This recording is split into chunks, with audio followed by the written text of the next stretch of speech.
Welcome to The Explainer. Today, we are pulling back the curtain on something you interact with literally every single day, but you probably never really think about it. We're talking about the invisible architecture of money. You know, it's kind of wild. Most people spend their entire lives working for money, stressing over money, trying desperately to save it, yet they've never actually understood the hidden rules of the game. And I'm not talking about those dry textbook definitions you might have memorized in high school. No, I'm talking about the real system, the one that quietly decides whether you'll struggle financially or sleep peacefully at night. In this explainer, we're going to rely strictly on some really fascinating source material to reveal how you might have been playing a high-stakes game without ever learning the actual rules. So let me ask you something right off the bat. What actually is money? If you stop a random person on the street, they'll probably tell you it's a medium of exchange or, maybe a store of value. And sure, that's technically true, but it's wildly incomplete. When you get that paycheck, you feel like you're holding wealth, right? But the reality? You're just getting a claim on wealth, a promise.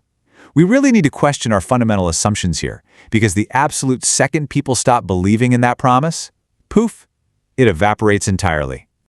Okay, let's dive into our first massive concept, fiat currency. The money in your pocket, like the US dollar, has absolutely zero intrinsic worth. Literally none.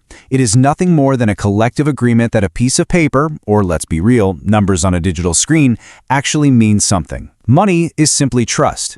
If tomorrow we all collectively woke up and decided the dollar wasn't worth anything, that wealth just disappears right along with it, and the government couldn't even stop it. Centuries ago, a very small group realized that if they could just control that agreement, that public trust, well, they could control the whole shebang. So they built banking institutions to make money seem almost mystical, like it's something you couldn't possibly wrap your head around. But how do these banking institutions actually operate under the hood?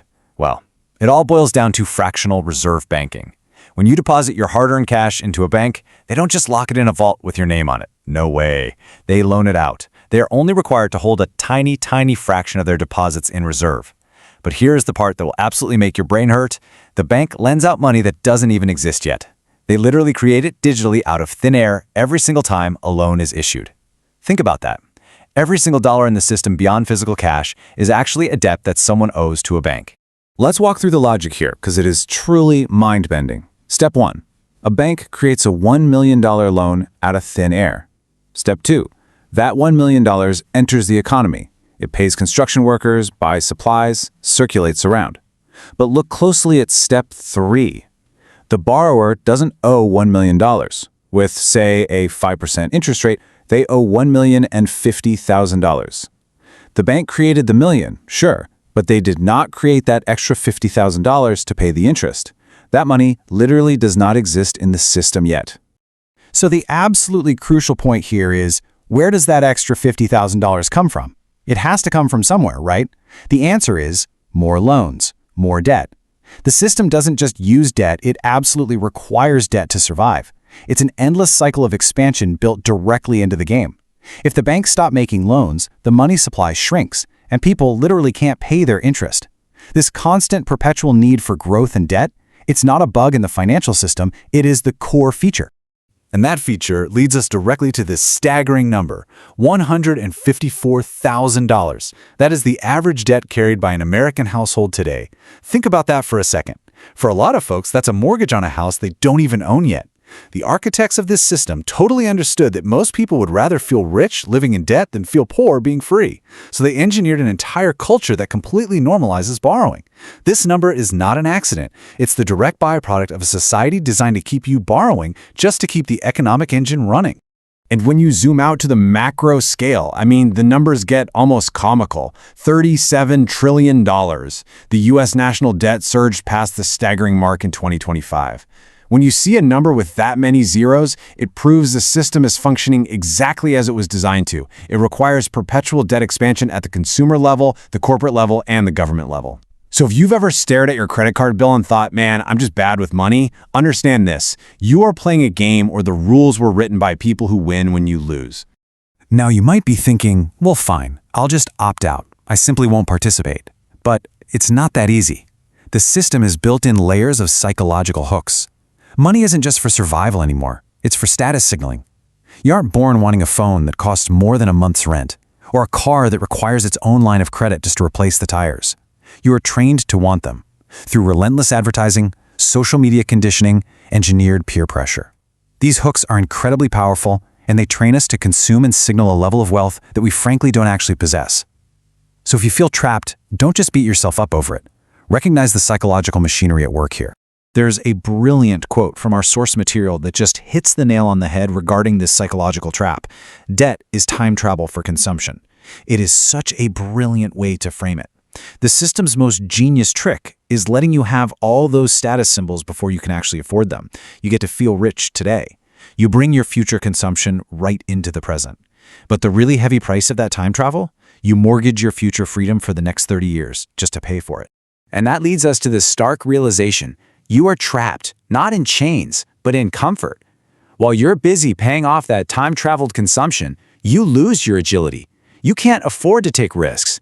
You can't just quit that job you absolutely hate.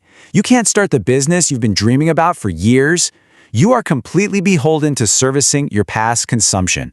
And honestly, the people at the top of the system rely on this. Because people with debt, they're predictable. They show up to work, they are controllable. To keep you in that predictable loop, the financial industry creates tools that are entirely designed to confuse you. We're talking overdraft fees, sky-high annual percentage rates, minimum credit card payments engineered to keep you paying interest indefinitely. The complexity of these financial products is 100% intentional. It's a maze designed so that when you fail to navigate it, you blame your own intelligence. You tell yourself, oh, I'm just not good at math, rather than getting angry at a rigged, confusing system designed to extract your wealth through endless fees. This intentional confusion ultimately fuels the great divide in our society. On one hand, you have the average person's playbook, borrowing to consume. You buy a vacation or new TV. Your debt goes up, your assets stay the exact same, and it enslaves you. But on the other hand, look at how the wealthy actually use money. They borrow to invest. They buy property, businesses, or stocks. Their debt goes up, sure, but their assets go up way faster. Plus, the interest they pay is often tax deductible. They use the exact same tool, debt, but they use it in a way that enriches them, utilizing pre-tax advantages while the average person pays interest with after-tax dollars. It's a totally different game. When you finally shift your mindset from borrowing to consume to borrowing to invest, you unlock the ultimate tool, compound interest. While the average person is constantly paying compound interest on their credit cards and mortgages, the wealthy are earning it on their appreciating assets. It is absolutely the most powerful force in finance, and the whole system is designed to dictate which side of the compounding curve you end up on.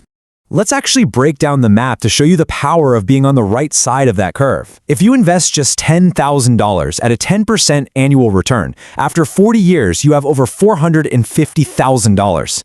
The compounding literally does all the heavy lifting for you. But here is the brutal catch. You need the $10,000 to invest in the first place.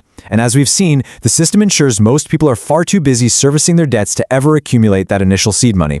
Which brings us to a really hard truth about time. Generational wealth starts at birth. The wealthy have a massive head start. By the time they're 30, their inherited assets are already generating income, compounding day by day. Meanwhile, the average person spends their 20s, 30s, and 40s just trying to dig out of consumer and student debt. They only really start getting ahead and investing in their 50s, right as they need to prepare for retirement. The math was honestly never meant to be in your favor. So where does that actually leave us? Well, I want to leave you with this really powerful thought from our sources. You can't opt out of the system entirely, but you can opt out of participating in it the way it wants you to.